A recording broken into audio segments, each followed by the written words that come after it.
បើមានល្ពៅល្អៗអញ្ចឹងបងយកធ្វើអីវិញថ្ងៃនេះខ្ញុំមានល្ពៅធំមែនតែនហើយធ្ងន់ទៀតមកពីហាត់ប្រាណអីវិញហ្នឹងក៏ខ្ញុំចាប់ផ្ដើមធ្វើអញ្ចឹងដោយសារតែខ្ញុំចង់ញ៉ាំមែនតែនហើយខ្ញុំខាន់ញ៉ាំយូរដែរហើយកបត់នេះធំណាប៉ុន្តែល្ពៅនេះគឺធំមែនតែនហ្មងខ្ញុំគិតថាអាចលើស5គីឡូហើយមើលទៅ6គីឡូអីជាងហើយមើលទៅ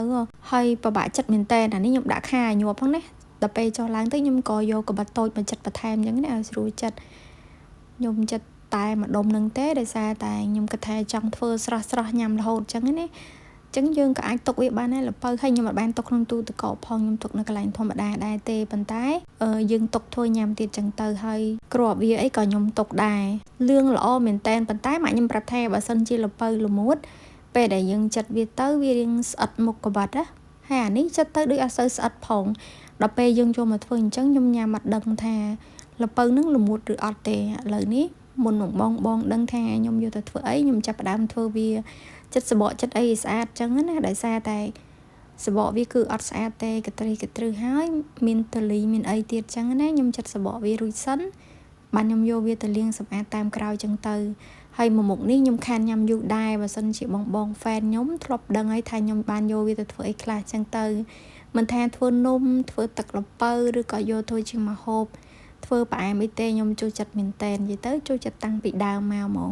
ខ្ញុំចិត្តវាជាចំណិតតូចអញ្ចឹងល្ពៅសម្បូរវីតាមីន A និយាយទៅជំនួយភ្នែកជំនួយស្បែកជំនួយសក់ហើយជំនួយដល់កាពះពោះវៀនរបស់យើងទៀតបើសិនជាខែក្តៅវិញគេឲ្យយើងញ៉ាំប្រភេទដូចជាដំឡូងដូចជាល្ពៅប្រភេទដូចជាត្រាវអីអញ្ចឹងបងដោយសារតែវាជួយឲ្យកាពះពោះវៀនរបស់យើងអីហ្នឹងគឺដើរស្រួលល្អអីអញ្ចឹងណាហើយអាហ្នឹងសម្រាប់អ្នកដែលគាត់ពិបាកបាត់ជើង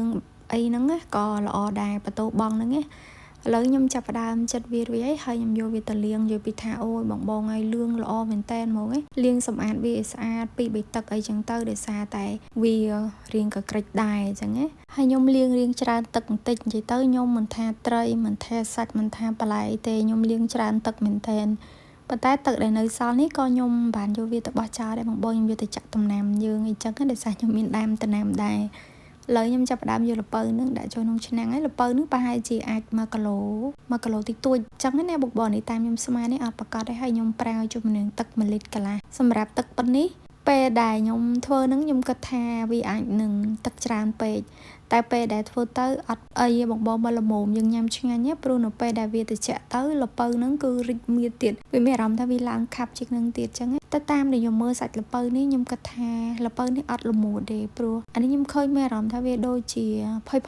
អញ្ចឹងណាបន្ទាប់ពីខ្ញុំស្ងោរវាមកល្មមអញ្ចឹងមកឃើញតែប៉ុណ្នេះបងដឹងបាត់ហើយថាខ្ញុំយកមកធ្វើជាទឹកល្ពៅញ៉ាំហើយទឹកល្ពៅនេះរៀងពិសេសជាងរាល់ដងបន្តិចដោយសារតែខ្ញុំធ្លាប់ធ្វើលើកមុនអីគឺខ្ញុំលាយជាមួយនឹងខ្ទិះដូងលាយជាមួយនឹងស្ករអីចឹងណាបងទឹកដោះគោខាប់អីចឹងទៅប៉ុន្តែលើកនេះគឺខ្ញុំធ្វើទុកសម្រាប់ញ៉ាំខ្ញុំចង់ទុកវាលក្ខណៈថាបែបអាហារសុខភាពចឹងខ្ញុំចង់ញ៉ាំឲ្យវាជំនួយភ្នែកដោយសារខ្ញុំប្រើភ្នែកច្រើនមែនតើមិនថាលើទូរស័ព្ទនៅលើកុំព្យូទ័រគឺសុទ្ធតែប្រើអេក្រង់ទាំងអស់អញ្ចឹងខ្ញុំមានអារម្មណ៍ថាភ្នែកខ្ញុំមួយរយៈនេះខ្សោយអញ្ចឹងណាអញ្ចឹងហើយខ្ញុំក៏ចង់ញ៉ាំវាម្ដងទៀតតែមួយកុំឲ្យព្រឹកឡើងយើងពិបាករកអីញ៉ាំអញ្ចឹងណាបងញ៉ាំតែទឹកល្ពៅមួយកែវហ្នឹងទៅមានអារម្មណ៍ថាឆ្អែតហើយយើងមានកម្លាំងអត់ហេវតែបងទោះបីយើងហាត់ប្រាណហើយឬក៏យើងល្វើយក៏ដោយបន្ទាប់មកខ្ញុំបានកាត់វាហើយក៏យកមកដាក់ដាំវាម្ដងទៀតអញ្ចឹងណាខ្ញុំបន្ថែមជាមួយអំបិលបន្តិចកន្លែងនេះបើសិនជាបងចង់ញ៉ាំផ្អែមអាចដាក់ជាមួយនឹងស្ករស